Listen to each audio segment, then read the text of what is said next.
नमस्कार जन टीवी में स्वागत आपका। मैं हूं योगेंद्र। आप देख रहे हैं खास खबर। खास खबर में हम बात करेंगे देश के उपराष्ट्रपति हामिद अंसारी, उनकी विदाई से जुड़े कार्यक्रम, जिसमें उन्होंने कहा कि सर्वपल्ली राधाकृष्णन जी का जिक्र करते हुए उन्होंने कहा कि मैंने 2012 में कहा था कि जिस मुल्क में अल्पसंख्यक सुरक्षित नहीं हो वहां लोकतंत्र ठीक से काम कर रहा नहीं होता है। दूसरा, उन्होंने ये भी कहा कि अगर प्रतिपक्ष अल्पमत में हो तो उसे बोलने का अधिकार होना चाहिए। बोलने की अगर आजादी नहीं देंगे तो अगर उन्हें कुचलने की कोशिश की जाएगी तो यह माना जाएगा कि लोकतंत्र में ठीक नहीं हो रहा है। लेकिन उन्होंने नसीहत यह भी दी कि प्रतिपक्ष को भी बोलने के अधिकार का बेजा दुरुपयोग नहीं करना चाहिए। अपनी बात कहने के लिए सदन को काम में लेना चाहिए, गतिरोध पैदा करने के लिए नहीं। खैर चलिए, हम आपको बताते हैं कि नरेंद्र मोदी भी इस मौके पर धीरे धीरे सहने कुछ चुटकुले अंदाज में हामिद अंसारी साहब की तारीफ भी की और अपनी बात भी रखी। अंसारी साहब ने क्या कहा वो हम आपको सुनाते हैं, एक बार जरा सुनिए।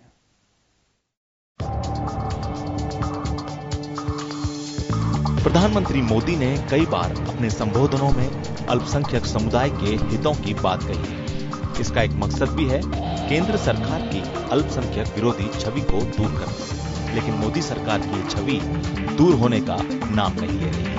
उपराष्ट्रपति हामिद अंसारी ने अपने कार्यकाल के खत्म होने के एक दिन पहले ही राज्यसभा में संबोधन के दौरान देश में अल्पसंख्यकों के लिए डर और असुरक्षा के माहौल की बात कह दी।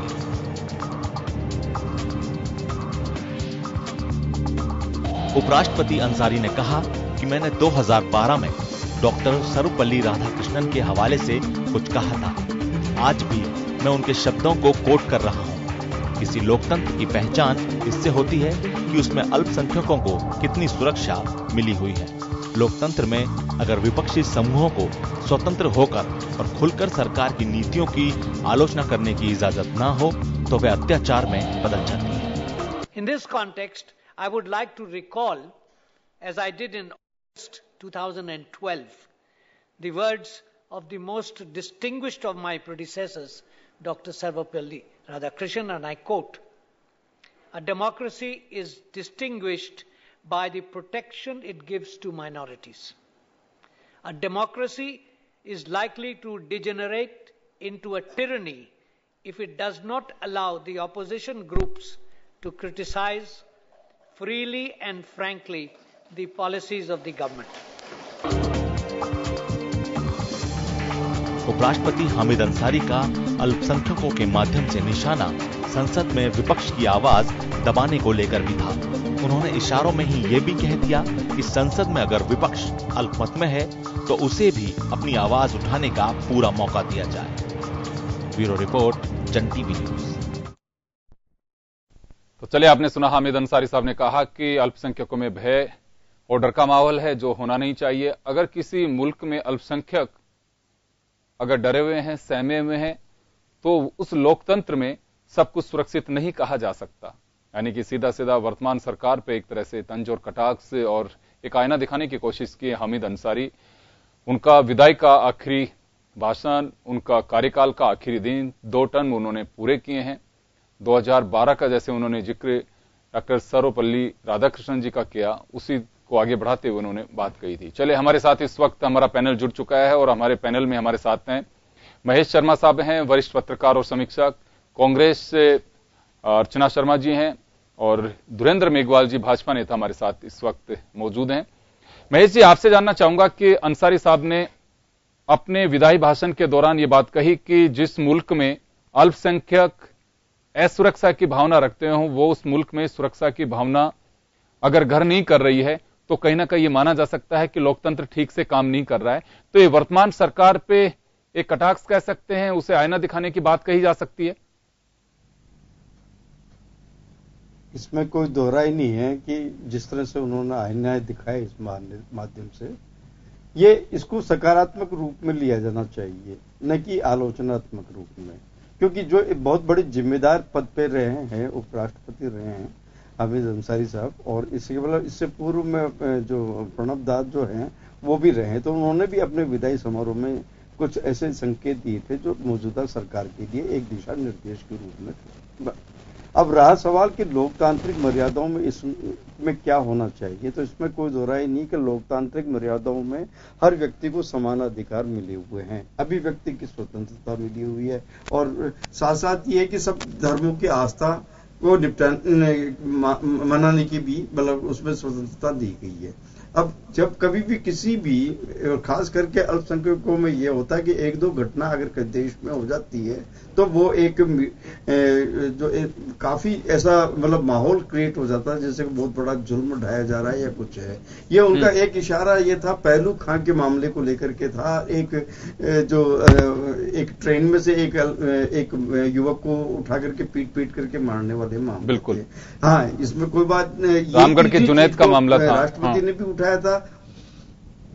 हाँ, और इसी तरह से मतलब क्या कहता है, ये राष्ट्रपति ने भी इशारा किया था, अब ये उपराष्ट्रपति ने भी इशारा किया था। उनका नैतिक ये कर्तव्य है कि वो सरकार को बताएं, और साथ साथ उन्होंने लोकतांत्रिक परंपरा में दूसरी चीजें और इस चीज को भी उन्होंने ये कहा है कि विपक्ष को बोलने का अधिकार दिया जाए, भले ही वो अल्पमत में हो, तो अभिव्यक्ति की स्वतंत्रता की होनी चाहिए। और अगर सरकार पर नियंत्रण रखना या अंकुश रखने के लिए बहुत जरूरी होता है कि एक वर्ग विशेष के आवाज और तानाशाही की ओर जो बढ़ती है तो कहीं ना कहीं उसको चेक करने वाला कोई ऐसा तंत्र विपक्ष में होना चाहिए, चाहे वो छोटा ही हो, लेकिन उसको बोलने के पूरे अवसर दिए जाए। और तीसरी बात जो उन्होंने एक और कही है कि सदन का जो कार्य है वो सदन की बहस के लिए होना चाहिए, न कि बहस को रोकने के लिए। बिल्कुल, जब ये मतलब क्या कहते हैं विरोध भी एक नसीहत भी है, एक नसीहत भी है, ये कहा जा सकता है कि नसीहत भी है ये प्रतिपक्ष के लिए कि आपके अधिकार है, उनका प्रयोग करिए उसमें, लेकिन ये नहीं हो कि आप सदन को बाधित कर दें, अपनी बात कहनी चाहिए। और बात बहस के जरिए अगर आप चर्चाओं में ये बात का हल निकल सकता है। मैं वापस आऊंगा आपके पास में, अर्चना जी हमारे साथ में है। अर्चना जी, हामिद साहब का आखिरी भाषण, उनकी विदाई का भाषण, लेकिन उन्होंने जाते वक्त ये बात कही है कि अल्पसंख्यकों में जो डर है और प्रतिपक्ष की जो पैरवी उन्होंने की है, ये लगता है कि प्रतिपक्ष को लेकर के उनका जो अपना एक्सपीरियंस है वो वर्तमान हालात के हों या पिछला जो एक्सपीरियंस है उसको शेयर कर रहे हैं। लेकिन वास्तव में हो ये रहा है कि राज्यों की विधानसभा हो चाहे लोकसभा हो, संवैधानिक पद पे जो लोग बैठे हुए हैं वो सरकारों का मार्गदर्शन कर सकते हैं, कह सकते हैं। करना विधायिका के अंदर उन लोगों को है जिनके हाथों में वहां की सरकार है। तो क्या लगता है कि ये वो पहलू है जिन्होंने उन्होंने छूने की कोशिश की है, जिसमें हम सबको गौर करना चाहिए, खासकर राजनीतिक दलों को? देखिए योगेंद्र जी, आपको याद होगा कि प्रणब दा जब राष्ट्रपति रहे तो उन्होंने कई मंचों का इस्तेमाल किया उन भावनाओं को व्यक्त करने के लिए जो भारत के स्वस्थ लोकतंत्र के लिए आवश्यक है। और जब वो किसी यूनिवर्सिटी के कार्यक्रम में गए या किसी और सार्वजनिक मंच पर उन्होंने उद्बोधन दिया तो उन्होंने सारे उद्गार व्यक्त किए, जिसमें उन्होंने स्पष्ट रूप से कहा डिसेंट, डिबेट और माइनॉरिटीज का प्रोटेक्शन और साथ ही साथ जितने वल्नरेबल सेक्शन है सोसाइटी में उन सबकी सुरक्षा का मुद्दा महत्वपूर्ण होना चाहिए। और इसमें कोई संदेह नहीं कि हामिद अंसारी जी ने भी उपराष्ट्रपति के तौर पर वो बयान दिए जो आज की वास्तविकता बन चुकी है और जिसके लिए सत्ता में बैठे लोगों का दायित्व है कि इस चीज को महसूस करें और पूरे वातावरण में व्याप्त सुरक्षा का जो माहौल है उससे उनको निजात दिलवाएं। अब आज जब उनका ये बयान आया तो कई तबकों से, कई राजनीतिक पार्टियों के माध्यम से क्रिटिसिज्म भी आ रहा है, लेकिन सच्चाई ये है कि जब सड़क पर भीड़ तंत्र के माध्यम से किसी की निर्मम हत्या होती है तो एक मुस्लिम नहीं होता, एक मानव की हत्या की जाती है। और मानवता की जब हत्या हो तो संवैधानिक पदों पर बैठे हुए लोगों का दायित्व भी बनता है और वो आहत होकर इस चीज का संदेश भी देना चाहते हैं पूरे देश में कि ऐसे वातावरण, इस भयाक्रांत करने वाले जनता को मुक्ति मिलनी चाहिए। तो अंसारी साहब ने ये बात कह करके अपने उस मर्यादा का भी पालन किया और उस संवैधानिक पद पर बैठकर एक संदेश भी दिया कि भारत। अर्चना जी, ये बिल्कुल बात ठीक कह रही हैं आप। मेरा जो सवाल है, मेरा सवाल ये है, मैं जानना चाहता हूं कि क्या राजनीतिक दलों की जिम्मेदारी बनती है, कोई भी सरकार किसी की भी हो, राज्यों के विधानसभा में जिस तरह के हालात बदल रहे हैं, किसी विधानसभा में देखिए कि प्रतिपक्ष को बिल्कुल जो उनका जिक्र था अल्पसंख्यकों के साथ साथ अल्पमत प्रतिपक्ष का भी उन्होंने जिक्र किया है। जिन प्रदेशों में कहीं पे भी अगर या हमारा जो फेडरल सिस्टम है पार्लियामेंट में, वास्तव में ये राजनीतिक दलों को विचार करना चाहिए क्योंकि परंपराओं से हाउसेज चलते हैं। क्या अब वक्त आ गया है कि इस पे वास्तव में गौर होना चाहिए? लगातार मीडिया समीक्षक ये बात कह चुके हैं कि हमारे लोकतंत्र के जो मजबूत मंदिर हैं उन्हीं के अंदर जिस तरह की एक दुर्भावना या कहें कि जो द्वेषता रहती है, अगर उसे दूर नहीं करेंगे तो लोकतंत्र की मजबूती होना बहुत मुश्किल है। अंसारी साहब भी उसी से इत्तेफाक रखते हैं। तो लगता है कि अब सबको बैठ करके इस पर विचार करना चाहिए। देखिए योगेंद्र जी, इसमें कोई संदेह नहीं है कि हमारा लोकतंत्र जो है और विशेषकर हमारा संविधान वो उसकी इतनी बड़ी सैंक्टिटी है कि उसके आधार पर आज तक हम जो 70-71 साल का हमने अपना स्वाधीनता के बाद का जो सफर तय किया है उसी पर आधारित है। आज उनके मूल्यों का यदि हनन होता है, उसमें यदि गुंजाइश नहीं बचती कि हमने संवाद को कायम रख सके, हमने विरोध को दर्ज करा सके, तो ये स्थितियां सुखद नहीं है लोकतंत्र के लिए। फिर उन्होंने जब सर्वपल्ली राधाकृष्णन जी को कोट किया और उन्होंने कहा कि उन्होंने स्पष्ट रूप से कहा था कि यदि किसी लोकतंत्र में विपक्ष को अधिकार नहीं है कि निष्पक्ष रूप से सरकार का क्रिटिसिज्म कर सके और एकदम स्पष्ट रूप से बता सके कि आपकी नीतियां जन विरोधी है, तो फिर उस लोकतंत्र की गरिमा का हनन होता है। और साथ ही साथ अल्पसंख्यकों की सुरक्षा के मुद्दे पर भी उन्होंने सारी बात साफ गोई के। चलिए अर्चना जी, मैं आ रहा हूं, अभी आप लोगों के पास में आऊंगा एक छोटे से ब्रेक के लिए, क्योंकि ब्रेक के बाद हम वापस लौटते हैं, छोटे से ब्रेक के लिए।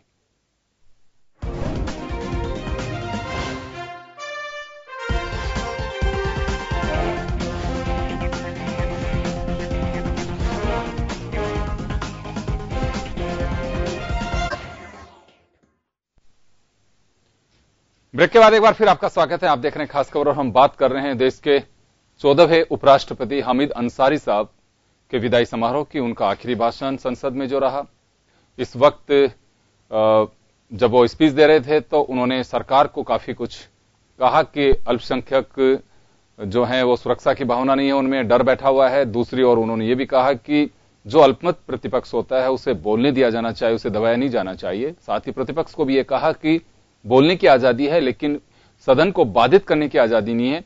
अगर बाधित करेंगे तो चर्चाएं नहीं होगी और चर्चाओं से ही हल निकलता है, जिसे हम सबको गौर करने की आवश्यकता है।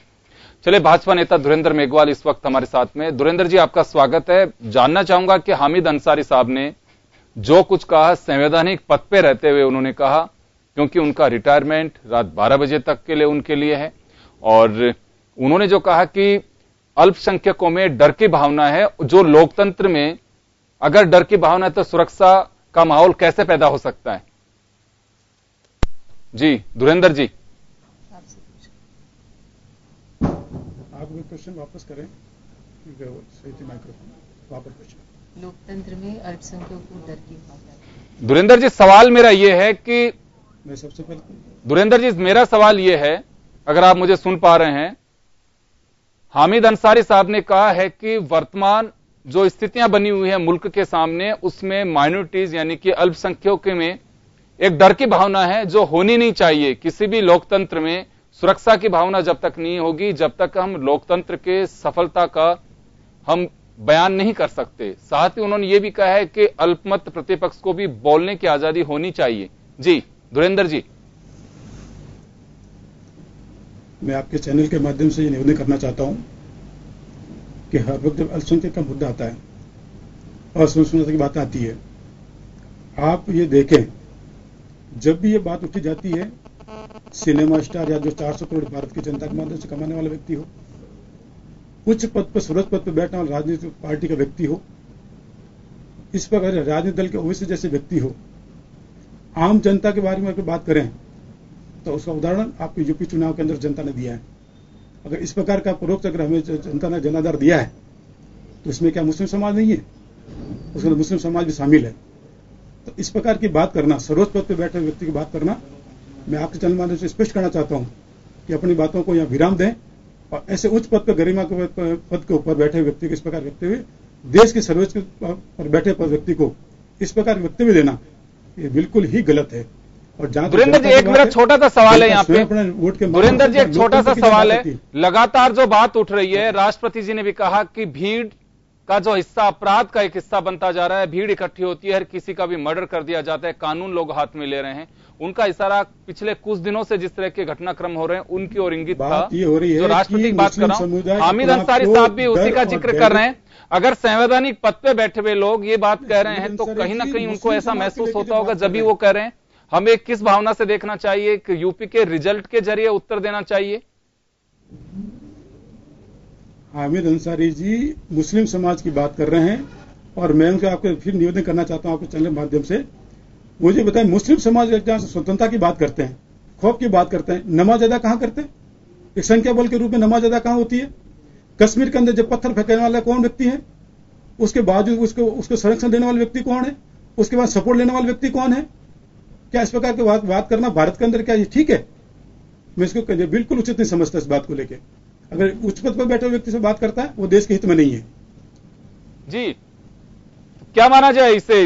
हामिद अंसारी साहब जो कुछ कह रहे हैं वो देश हित में नहीं है, उचित नहीं है जो कुछ कह रहे हैं। महेश जी, आपके पास मैं आना चाहूंगा। बीजेपी का समाज हित में हामिद अंसारी जो बोल रहे हैं वो उचित नहीं है, देश हित में नहीं है। वो मुस्लिम का सामंजस्य बना हुआ है, वो देश हित में नहीं, समाज के हित में भी नहीं है। तो समाज का तबका आज मैं लौटूंगा आपके पास। महेश जी, अभी आपने सुना धुरेंद्र मेघवाल साहब को, उनका साफ कहना है कि हामिद अंसारी साहब जो कह रहे हैं देश और समाज के हित में नहीं है। बात करना उचित नहीं है। जी महेश जी। हाँ जी, ये देखिए, जो मैं इस बात से सहमत नहीं हूं कि जो भी घटनाएं होती है लोकतांत्रिक स्थिति में ये है कि जब नागरिकों को समान अधिकार है और इसमें सबसे बड़ी बात भय मुक्त वातावरण रहे, और सरकार का दायित्व है कि वो हर आम आदमी को प्रोटेक्शन दे, उसकी सुरक्षा की व्यवस्था की गारंटी करे। जब अगर कोई संवैधानिक पद पे रहते हुए भी इस तरह का जो अगर अपना इशारा कर रहा है, वो आरोप नहीं लगा रहे हैं, वो एक सुझाव देके जा रहे हैं, एक जिम्मेदार पद से होकर के जा रहे हैं, तो वो एक गाइडलाइन देके जा रहे हैं सरकार को कि इस तरह की बातों पर आप विराम लगाएं, किसी तरह से मतलब जिससे आम जन में कोई भय का वातावरण नहीं बन पाए। जी अर्चना जी, आपने सुना अभी हामिद अंसारी साहब जो कह रहे हैं वो समाज हित में नहीं है। और दूसरी बात एक और कही है धुरेंद्र जी ने कि देखिए ये बात सही है कि उत्तर प्रदेश में देश के सर्वाधिक मुस्लिम रहते हैं वहां पे, और इनका कहना है कि जिस तरह से वहां मैंडेट मिला है वो साफ इंगित करता है कि मुसलमानों में किस तरह की भावना है। यानी कि हामिद अंसारी साहब जो कह रहे हैं उसे खारिज कर रहे हैं। देखिए योगेंद्र जी, जनादेश के आधार पर ही यदि देश को इस तरह से अपनी तरफ मोड़ने का प्रयास होगा तो उस आधार पर तो मैं समझती हूँ धीरेन्द्र जी ने जो बात कही है वो बिल्कुल औचित्यहीन है, क्योंकि उपराष्ट्रपति का पद जिस गरिमा का पद होता है वहां पर आसीन व्यक्ति के द्वारा यदि बात कही जाए और उन्हें ये नकार दिया जाए क्या करके कि उनको अधिकार नहीं था, तो ये बात तो असहिष्णुता है कि आप किसी को सुनना नहीं चाहते, कोई सावचेत करना चाहता है, कोई संकेत देना चाहता है, व्याप्त अराजकता को और इंगित करता है तो आपको पीड़ा होती है। आप चाहते हैं कि सब एक लाइन में खड़े हो जाएं, जिस हिसाब से आप चलाना चाहें, हाँकना चाहें देश को, वही राजनीति और वही राष्ट्रवाद है। लेकिन आप क्यों भूलना चाहते हैं कि वो देश है जिसमें सर्वधर्म और सर्व समाज की बात होती है, सभी समुदाय के बीच समरसता की बात होती है। लेकिन जब सड़क पर कोई सरेआम मारा जाता है, जहां पुलिस बाईस्टैंडर की भूमिका में आ जाती है, जहां पुलिस विक्टिम को क्रिमिनल मानने के लिए तैयार होती है क्योंकि उसको पता है कि जिन लोगों ने इसको पेट्रोनाइज किया, जिसने इम्प्यूनिटी दी है, आज व्यवस्था पर काबिज है, तो ऐसी अवस्था में हामिद अंसारी जी ने वही बातें कही जिसको विश्व भी एक और इशारा करता है। आप देखिए ना कैसी विडंबना है इस भारतीय जनता पार्टी के राज में, जब पनगड़िया जी पलायन करते हैं यहाँ से दुखी होकर के नीति आयोग से, और दूसरे व्यक्ति जो आसीन होते हैं वो आते ही कहते हैं कि साहब एंग्लो अमेरिकन सोच को तो त्यागना पड़ेगा, और दूसरी तरफ हम चाहते हैं कि ग्लोबल डायनेमिक्स में हमारी भूमिका रहे और अंतर्राष्ट्रीय सरहद जो है उससे पार से होने वाली गतिविधियों से हम प्रभावित भी होते हैं। लेकिन हम अपने संकीर्ण सोच के आधार पर देश को हाँकने का प्रयास करते हैं। असहिष्णुता जो है, ये शब्द क्यों आया ऐसा पूरे पब्लिक डोमेन में? क्योंकि इंटॉलरेंस व्याप्त हो गई। भारतीय जनता पार्टी में कोई सुनना नहीं चाहता, न संसद में, न सड़क पर, न शिक्षण संस्थाओं में, न घर में, और महिलाओं के प्रति सुरक्षा नहीं है, दलित वर्ग के प्रति सुरक्षा नहीं, दलितों को सरेआम पीटा जा रहा है। तो ये सारी चीजें सब देख रहे हैं, और ये तो ग्लोबल वर्ल्ड है जहां पर टेक्नोलॉजी के आधार पर एक छोटी सी घटना पूरे विश्वव्यापी बनती है। तो ये सारी जो घटनाएं जिसके मद्देनजर खुद अंतर्राष्ट्रीय, क्योंकि मोदी जी का तो ऑब्सेशन है ना, अमेरिका वहां जाते हैं, 6 बार जा चुके, वहां से इन्वेस्टमेंट भी चाहते हैं, साथ ही सारी स्थितियों को लेकर के उनके बयान आते हैं कि हम तो अपनी सीमा पर इतने ज्यादा चौकस है कि देश को सुरक्षित करें। लेकिन बहुत ज्यादा दुख के साथ कहना पड़ता है कि देश की सुरक्षा का दावा करने वाले देश के भीतर ही ऐसी परिस्थितियों का निर्माण कर रहे हैं कि भाईचारा समाप्त हो जाए, एक दूसरे के प्रति सद्भावना की जो एक भावना रही है उसका शमन हो जाए। और अर्चना जी, एक छोटा सा समय कम है, एक छोटा सा सवाल हो रहा है मेरा। अंसारी साहब ने एक बात और कही है कि प्रतिपक्ष को अधिकार है कि अपनी बात रखे, लेकिन यह भी नहीं हो कि प्रतिपक्ष केवल बाधित करने की एक मानसिकता रखे, उसे भी त्यागना होगा। देखिए योगेंद्र जी, इसमें कोई संशय नहीं है कि एक स्वस्थ लोकतंत्र के लिए प्रतिपक्ष का निर्भीक होकर के बात रखना आवश्यक है। लेकिन जब आप प्रतिपक्ष को इनसिग्निफिकेंट करार देते हैं, उसकी हर बात में कुतर्क समझते हैं और उसकी बात को सहजता के साथ आत्मसात नहीं करना चाहते, ना समाधान की ओर बढ़ना चाहते हैं, तो उस अवस्था में क्या आपके पास रह जाता है? यही रहता है कि आप किसी न किसी प्रकार से अपनी प्रेजेंस को महसूस कराएं, जनता की भावना की अभिव्यक्ति को करवाएं। लेकिन दुर्भाग्य आज का ये है कि हम लोकतांत्रिक देश में रहते जरूर है, विश्व के सबसे बड़े लोकतंत्र जरूर है, संविधान की हमारी सैंक्टिटी कायम है, लेकिन हमारे लोकतांत्रिक मूल्यों का, हमारी संस्थाओं का जो कमतर करने का एक प्रयास किया जा रहा है वो हमें शर्मसार करता है। लोकतंत्र में विपक्ष के प्रति जो उद्गार सत्ता के द्वारा व्यक्त किए जाते हैं वो विपक्ष को कम बना रहे, और किस तरह की बातें होती, कभी कांग्रेस मुक्त कभी विपक्ष मुक्त भारत की। तो ये सारी बातें इस बात की गवाह है कि आप लोकतंत्र को तानाशाही की ओर ले जाना चाहते हो, संकेंद्रण करना चाहते हो, अधिकारों और व्यक्तिवादी समय कम है। मैं धुरेंद्र जी आपके पास में आना चाहूंगा। धुरेंद्र जी आपके पास आना चाहूंगा। मैं जानना चाहूंगा, अभी अर्चना जी ने कहा कि कभी कांग्रेस मुक्त की बात की जाती है, कभी प्रतिपक्ष मुक्त की बात की जाती है। ये तानाशाह रवैया है और कहीं ना कहीं जो इंगित किया है। लेकिन देखिए, हामिद अंसारी साहब के जो सुझाव हैं, किसी पर आरोप नहीं लगाए उन्होंने प्रतिपक्ष से भी कहा है कि मानसिकता यही नहीं होनी चाहिए कि हमें हाउस को बाधित करना है, हाउस को चलाना चाहिए, उसमें चर्चाएं होनी चाहिए। लेकिन अभी अर्चना जी ने जो कहा कि प्रतिपक्ष मुक्त, कांग्रेस मुक्त, विरोधी दलों से जो मुक्ति चाह रहे हैं, वो एक तरह से कहीं ना कहीं तानाशाही की ओर इंगित करता है। और दूसरी बात, अटल बिहारी वाजपेयी तो ये बात भी कहा करते थे कि प्रतिपक्ष का मजबूत होना बहुत जरूरी है।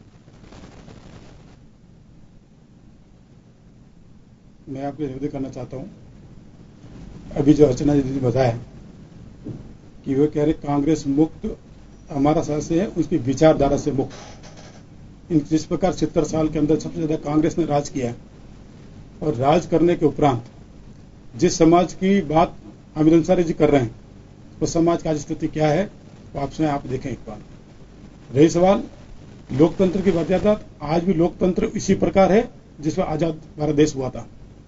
बात दूसरी ये जिस पर पनगड़े जी बात कर रहे हैं, मैं तो ये याद दिलाना चाहता हूं, अभी 2 दिन पहले जयराम जी रमेश ने बड़े दुखी मन से कहा कि कांग्रेस में विचारधारा और अपने कार्यशैली परिवर्तन लाना बहुत जरूरी है, और उन्होंने प्रधानमंत्री उस वक्तव्य को समर्थन किया कि देश बदल रहा है। तो मैं इनको याद दिलाना चाहता हूं कि देश बदल रहा है, कांग्रेस विचारधारा से मुक्त होना चाहता है, और मुस्लिम समाज चाहे अन्य समाज, 125 करोड़ देश के जनता इस विकास की धारा के अंदर आगे बढ़ना चाह रही है और आगे बढ़ेगी। इस प्रकार के जो लोकतंत्र के आपको जो वक्तव्य दिए जा रहे हैं, उस वक्तव्य से मैं बिल्कुल असहमत हूं। तो चलिए, समय का अभाव है, लेकिन हामिद अंसारी साहब ने जो कुछ कहा वो सबने सुना। और लेकिन यहां एक रिजल्ट है, हामिद अंसारी साहब को जो लगा उन्होंने कहा, लेकिन राजनीतिक दल अपने अपने नजरिए से व्याख्या करते हैं। अगर आपके अनुकूल कोई वक्तव्य देता है तो बहुत अच्छी बात है, वो चाहे प्रतिपक्ष का सदस्य हो। लेकिन अगर आपको आईना दिखाता है तो ये कहा जाता है कि ये अनुकूल नहीं है, ये उचित भी नहीं है। खैर चलिए, लेकिन अभिव्यक्ति की आजादी है इस मुल्क में और सुझाव दिए जा सकते हैं। संवैधानिक पद पे बैठा कोई व्यक्ति हो, चाहे संवैधानिक दायरे के बाहर का व्यक्ति हो, कहना है अभिव्यक्ति की आजादी में वो भी होते हैं जो संविधान की मर्यादाओं से बंधे होते हैं। मानना नहीं मानना सत्ता पक्ष और प्रतिपक्ष की बात है, लेकिन जाते जाते अंसारी ने दोनों ही को नसीहत दी है कि वर्तमान सरकार को भी उन्होंने आईना दिखाया। तो प्रतिपक्ष जिस तरह से हाउस में गतिरोध पैदा कर रहा है, उसको लेकर के भी उनकी अपनी एक नाराजगी थी कि ये उचित नहीं है। हमें डेमोक्रेटिक सिस्टम को मजबूत करने के लिए इस ओर गौर फरमाना होगा कि हम हाउस को भी ठीक से चलने दें। चले, खास खबर में बस इतना। आप सबका बहुत बहुत शुक्रिया। दीजिए इजाजत, नमस्कार।